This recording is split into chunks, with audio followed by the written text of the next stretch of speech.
இந்த வீடியோ உங்களுக்கு பிடித்திருந்தால் மறக்காமல் இந்த சேனல் சப்ஸ்கிரைப் செய்யவும். இது போன்ற கதைகள் உங்களுக்கு வேண்டும். சேனலை தொடர்ந்து பார்க்கவும். இதை அனைவருக்கும் பகிரவும்.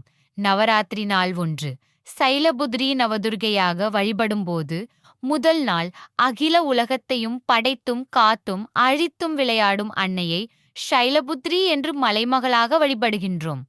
மலையரசன் இமவானின் மகளாக இருப்பதாலும் அன்னைக்கு இவ்வாறு ஒரு பெயர் உண்டு.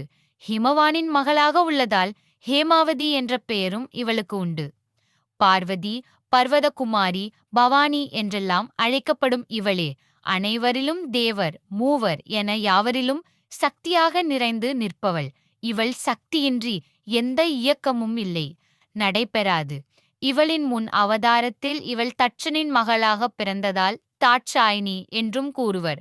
தக்ஷனின் மகள் சதிதேவி, சிவபெருமானின் முதல் மனைவி. தன்னுடைய கணவனை பற்றி இழிவாக பேசிய தந்தையின் வார்த்தைகளை தாங்க முடியாமல் அவர் நடத்திய யாக குண்ட அக்னியில் குதித்து சாம்பலானாள். சதிதேவி மீண்டும் இமயத்தின் மகள் ஷைலபுத்ரி தேவியாக பிறந்தாள். இவளே பார்வதியாக பிறந்து சிவனை திருமணம் செய்து கொண்டாள். பிறப்பே இல்லாதவள் விளையாட்டுக்காக ஹிமவானுக்கு மகளாக பிறந்தாள். இதையே ஊமையே, இமயத்து அன்றும் பிறந்தவளே என்றும் பிறவியும் வம்பே, மலைமகள் என்பதும் நாம் மிகையே இவள் தன் தகைமையை நாடி விரும்புவதே என்றும் அபிராமி அந்தாதி கூறுகிறது. இறைவனின் ஆனந்த தாண்டவத்தின் போது வலக்காலை தரையில் ஊன்றி இடக்காலை தூக்கி ஆடும் நிலையில் வரையப்பட்ட கோலம் மிகவும் போற்றப்படுகிறது. இதை ரிஷிமண்டல கோலம் என்பர். இதிலிருந்துதான் எழுத்துக்கள் வெளிப்பட்டன. அவற்றுக்குரியவளாக அந்த கோலத்திலிருந்து வெளிப்பட்ட சக்தியை சைலபுத்ரி என்பர். இத்தேவிக்கு காசியிலுள்ள வருணை நதிக்கு அருகில் கோவில் உள்ளது.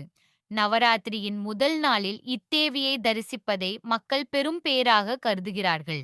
மேலும் உத்தரப்பிரதேசத்தில் உள்ள மர்ஹினகாட் என்னும் இடத்தில் சைலபுத்ரிக்கு தனி கோவில் உண்டு. இவள் 9 சக்கரங்களில் முதல் சக்கரம் மூலாதாரமாக இருக்கிறாள். யோகிகள் தங்களுடைய யோக சாதனைகளை இவளை வணங்கியே துவங்குவர். அதனால் இவளே முதல் சக்தியாக போற்றப்படுகிறாள். சக்தியின் மூலதாரத்தை அடக்கி ஆளும் ஷைலபுத்ரி தேவி சூலத்தை ஒரு கரத்திலும் தாமரையை இன்னொரு கரத்திலும் பிரம்மா, விஷ்ணு, சிவபெருமான் மூவரின் சக்திகளை இணைத்து உருவாகிய காளையை வாகனமாக கொண்டு காட்சியளிக்கிறாள்.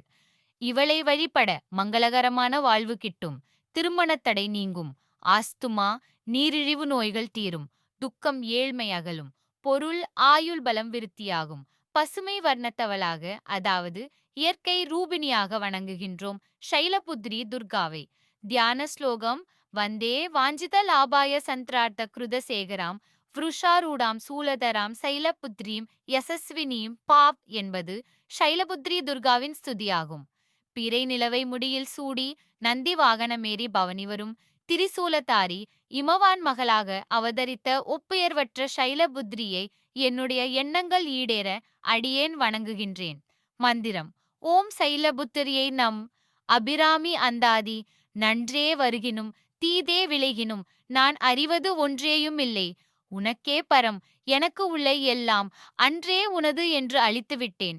அழியாத குணக்குன்றே, அருட்கடலே, இமவான் பெற்ற கோமளமே, உலகமெல்லாம் பெற்றெடுத்த தலைவியாகிய அபிராமி அன்னையின் திரு மார்பகங்களை தாமரை மொட்டு என்கிறார்கள்.